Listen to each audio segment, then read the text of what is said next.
Average Father back at you with another recipe. Grilled potato salad. This is an excellent barbecue side. Try it out. It's not going to look this pretty, but believe me, it'll be amazing. You can pause right here to get the ingredient list or check the video description down below. I'm not a video expert or a producer, so bear with me. I'm going to try to record as much as I can in one take. Alright, first up is to get about 7 small to medium red potatoes, scrubbed and quartered. You can leave the skin on, and followed by a sweet potato. You want to make sure you peel it and quarter it up about the same size of the red potatoes. Next, we're going to add some salt to our water. You can salt to taste. Add about 2 inches of water above the potatoes. Once your potatoes look like this, go ahead and turn the burner on high and get this to a boil.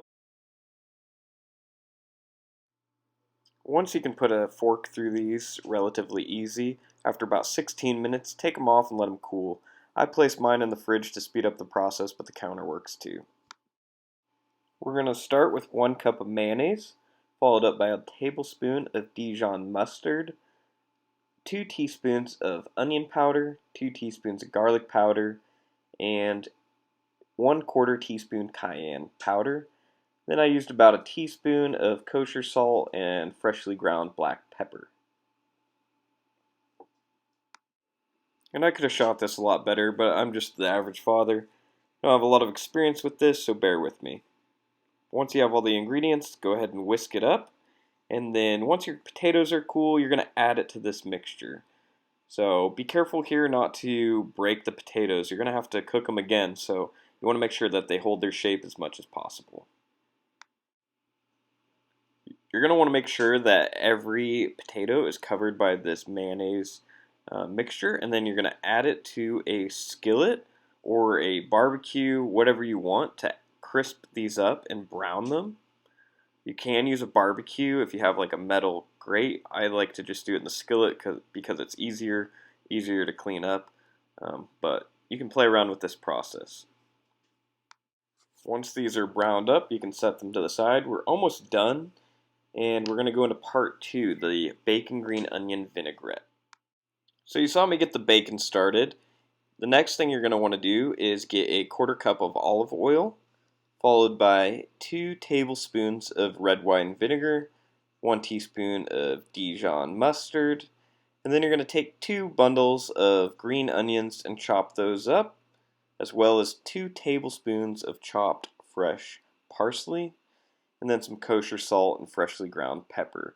The best time to do all of this is when the potatoes are cooling down.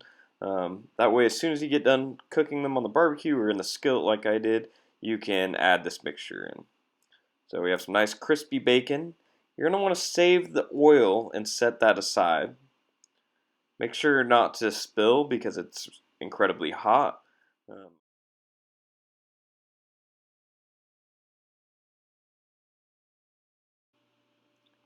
Make sure you get all of these finely chopped. I have my hand here just for reference on the amount of parsley. And I just crumbled the bacon. I didn't even have to cut it. That worked pretty well. Just kept checking the temperature of the bacon grease. I didn't want it to get too hot. I also used that to fry up the potato mixture. So we're going to add just a little bit of that bacon grease to the oil vinaigrette once it's cool, and then whisk it up. Now you're ready to add the bacon, the parsley, and the green onions, and the rest of the potatoes. And that is it. Look at how delicious that is.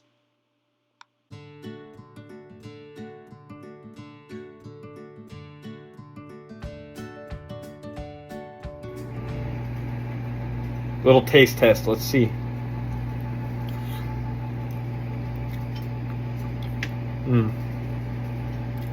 Seriously, so good. 9 out of 10. Really good. Like, subscribe, comment for more like this.